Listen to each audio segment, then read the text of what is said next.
Hey guys, it's Molly here. Welcome. This year was a fun year for me because typically during February I'm itching to go back outside and get into the garden. And this year I decided to give myself a project that would get me back outside when I couldn't start seeds and when I could not have my hands in the dirt.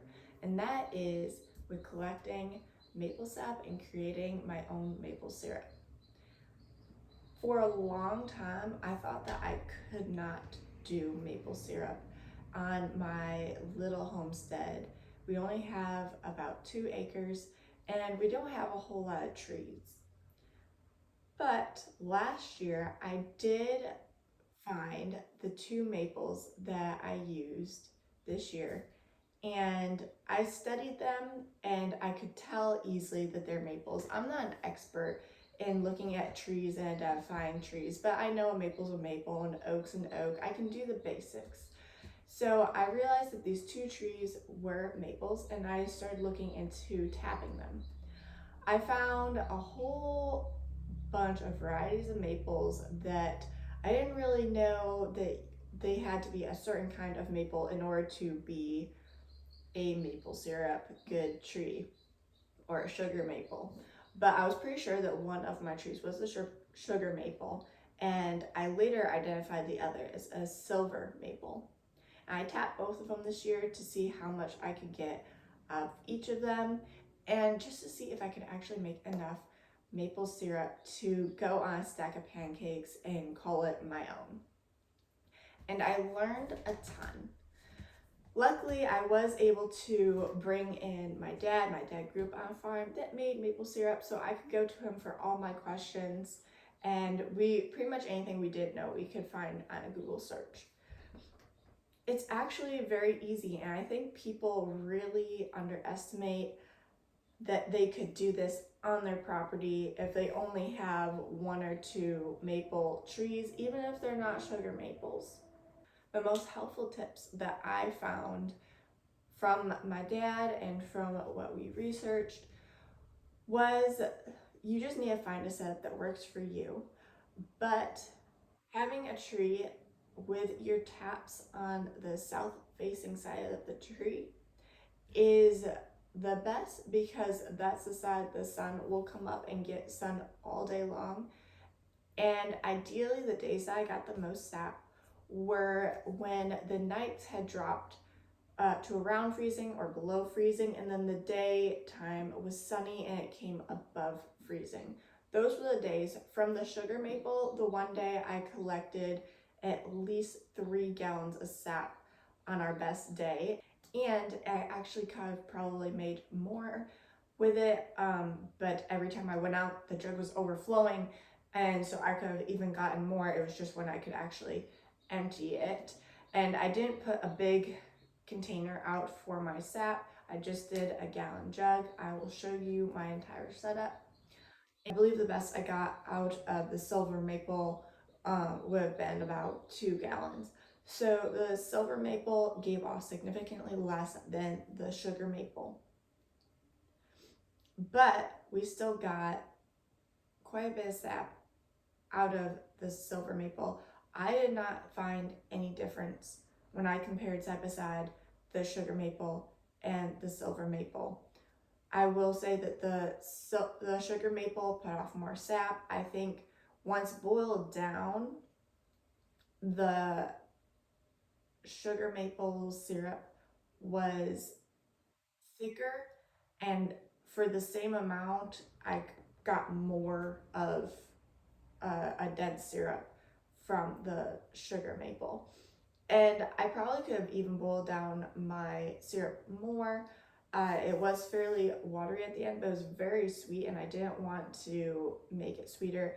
I didn't want to boil all the good nutrition that I might have gotten out of the sap away that I didn't need to.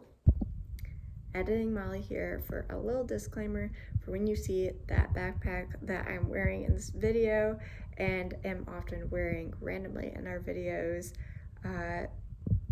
We have a conked out child on my back half the time, and honestly we're just happy that they are happy, and resting and not screaming while I'm trying to shoot this video. So just so you know what that is, and if you see a mini human dangling off of me, now you know. So this is how I've been boiling down our sap to turn it into maple syrup. I don't recommend doing it in your kitchen, especially if you're like us and you have no ventilation. I can only do this on nice days when I can open up all the rest of the windows in the house so that not too much moisture collects on our walls and ceilings, because this will be completely full of sap and it'll simmer down to be only that full. So there's all of that liquid going all around your house.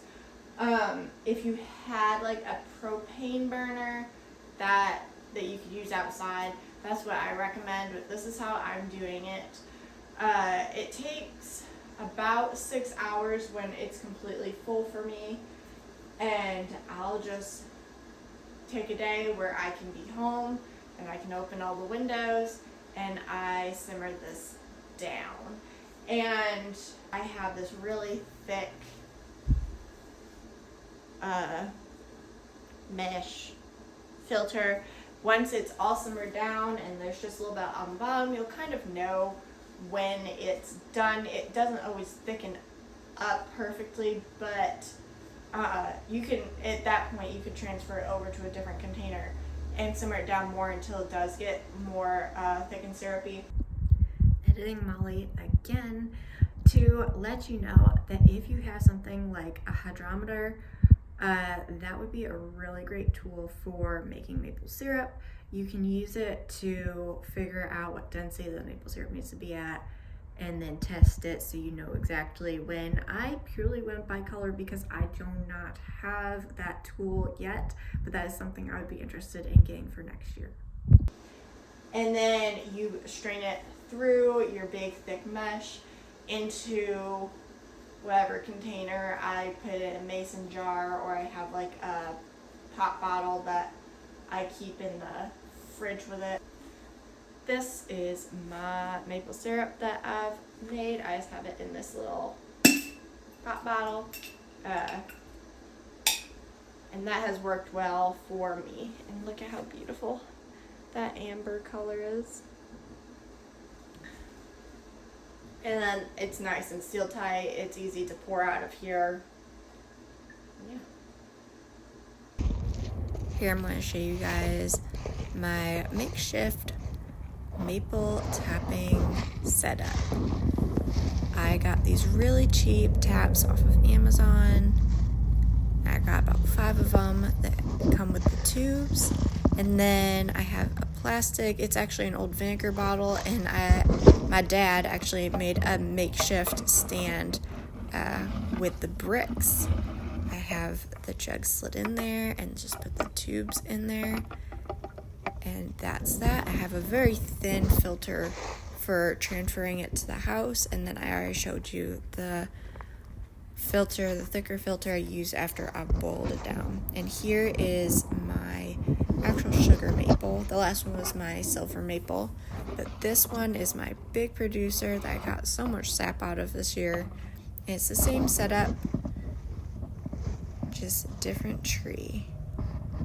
I hope you guys enjoyed this video. Have you tried making your own maple syrup? Have you thought about tapping your own trees? It can be very daunting, but it's really not that hard, and it's not really that expensive to get into. I thought I would have to buy all the supplies. I ended up just getting some cheap, a little more than $10, a few taps off of Amazon, and I was on my way. And I can invest more in the future, but this was a really easy way to become more self-sufficient and to just make something at home and make the most of our property. I hope you guys learned something. Let me know in the comments if you'll try this, or if you have tried this. Let me know your experience with maple syrup. Until next time, bye.